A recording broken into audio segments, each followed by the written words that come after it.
Hey YouTube, welcome back to Tinker with Tools. Over the last 2 years I've made several videos about Dewalt impact drivers, and it never ceases to amaze me, but one of the common themes in the comments is someone mentioning the Dewalt impact driver that I haven't tried that they claim is the best and the one that you should choose if you're doing an impact driver. So I got on eBay, I found that impact driver, and we're going to go ahead and try it today and see if they're right or see if they're up in the night. So let's get into that on Tinker with Tools.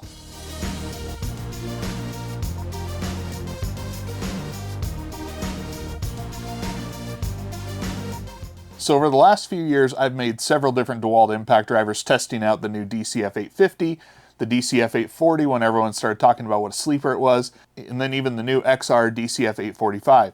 And I've even made a video explaining all the different impact drivers that they still currently sell in the market. One of those was this. This is the DCF 885.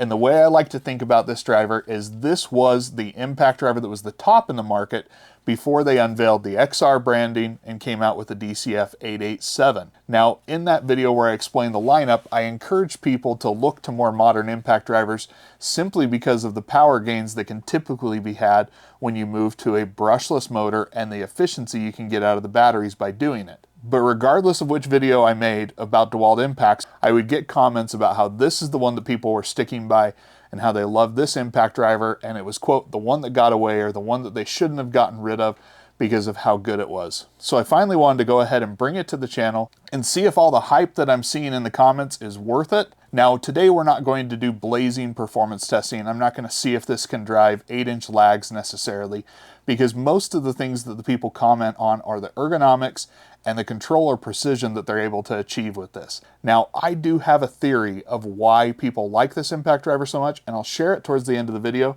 But first I want to go ahead and get some specs on this, start using it, compare it to a couple of the more modern Dewalt impact drivers, and then we'll come right back for the conclusions.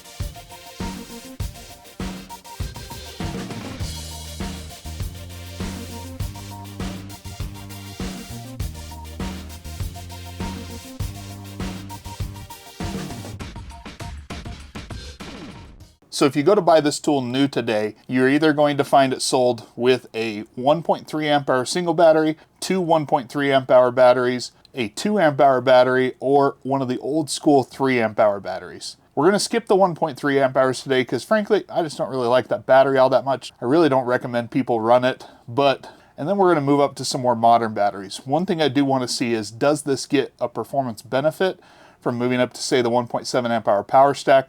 Now, just to start off, this is a variable speed only trigger. There are no speed modes on this, so let's go ahead and get a battery on this and we'll start driving just a couple of screws. And it is a quick insert collet.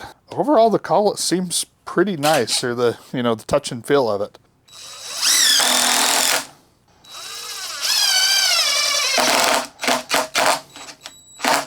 It does have pretty good control.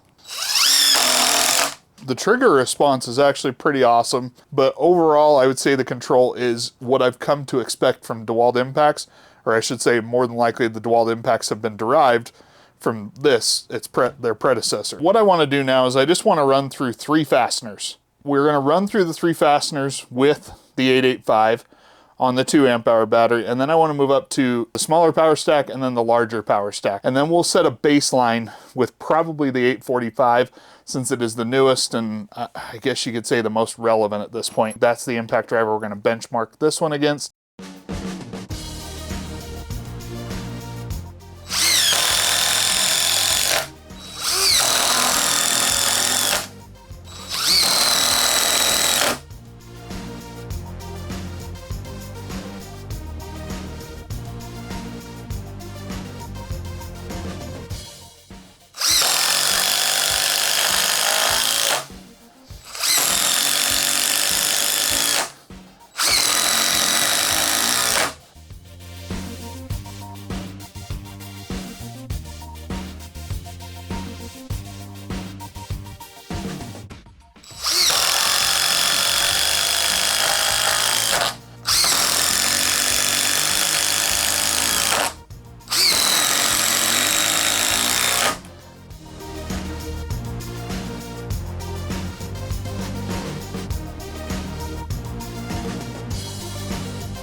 So I've just shown you the performance difference between this and the DCF 845, and you'll be able to see how this tool compares on those different batteries. I do want to make a couple of points in conclusion about this tool. Now, first off, I had a theory as to why this is such a preferred impact driver and why so many people have mentioned the overall control and precision of this impact driver. It doesn't have the fancy modes that more modern impact drivers have, but people routinely will tell me how they're able to set a screw exactly how they want with it and just how nice it is to use. Now, I do think that its lack of top-tier performance by today's standards certainly contributes to the fact of perceived control on this tool. And I do think that's one part of the puzzle of why this tool feels so nice to some people.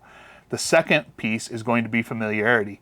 Anytime you put in a number of years with tools, which for some people, that's how many times they put in with this specific model at this point, is 10 years plus with this tool, and it almost becomes an extension of your arm in terms of how it's being used. Now, the last piece of it is going to come down to the individual build and components of this particular impact driver, the 885. As I take a look at next to its more modern brothers, you can almost see a difference in the quality of materials. The yellow is a little bit of a different shade of yellow. The metal appears to have almost a different finish to it. The collet is just a really, really nice collet, and I almost wonder why they went to the newer design, because this one just feels, frankly, quite awesome. The trigger, although it's a little bit stiff, does just have a really nice weight to it, and you can almost predict what it's going to do when it does it. The grip, even though overall size and shape is fairly similar to most other Dewalt grips, you'll notice it's lacking any sort of the yellow plastic showing through the rubber overmold, and perhaps maybe that makes a difference in grip in certain situations. Overall, I believe that when they put together this impact, they just hit a really nice combination of components, performance, and just an overall really well-built impact.